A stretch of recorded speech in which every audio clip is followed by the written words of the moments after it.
माढा विधानसभा मतदारसंघातील राजकीय घडामोडी व प्रचाराला मोठा वेग आला आहे।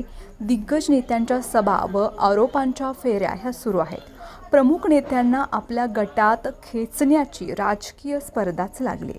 अपक्ष उमेदवार रणजित शिंदे यांच्या प्रचारात त्यांचे वडील आमदार बबनदादा शिंदे, प्राध्यापक शिवाजीराव सावंत हे स्टार प्रचारक म्हणून सक्रिय आहेत।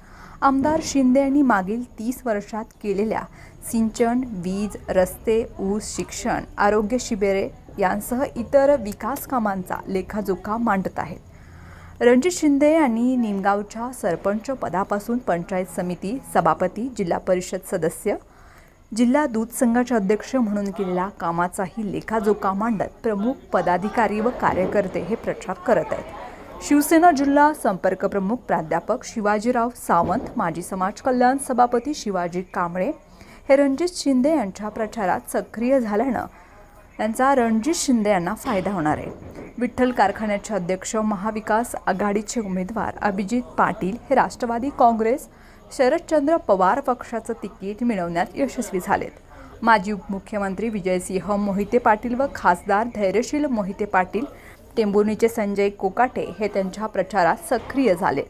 आरणच्या भारत शिंदे यांना आपल्या गोटात खेचण्यात अभिजित पाटील यांना यश आले। पाटील यांच्या प्रचारासाठी प्रदेशाध्यक्ष जयंत पाटील यांनी उपळाई बुद्रुकमध्ये तर खासदार अमोल कोल्हे यांनी करकममध्ये प्रचार सभा घेतली। आमदार शिंदे यांनी 30 वर्षात अपेक्षित विकास कामे केली नसल्याचा आरोप पाटील यांनी प्रचारादरम्यान केलाय। विठ्ठल कारखान्याच्या माध्यमातून जाहीर केलेला ऊस दर व मतदारसंघाच्या विकासासाठी करावयाची कामं याबाबतचे मुद्दे हे घेत प्रचार करत आहेत। महायुतीच्या राष्ट्रवादी काँग्रेस पक्षाचे उमेदवार माढ्याच्या नगराध्यक्षा मिनल साठे यांच्या रूपानं पहिल्यांदाच माढा विधानसभा मतदारसंघात महिलेला संधी मिळाली। त्यांच्या प्रचारासाठी प्रदेशाध्यक्ष सुनील तटकरे, महिला प्रदेशाध्यक्षा रुपाली चाकणकर यांनी टेंभुर्णीमध्ये प्रचार सभा घेतली।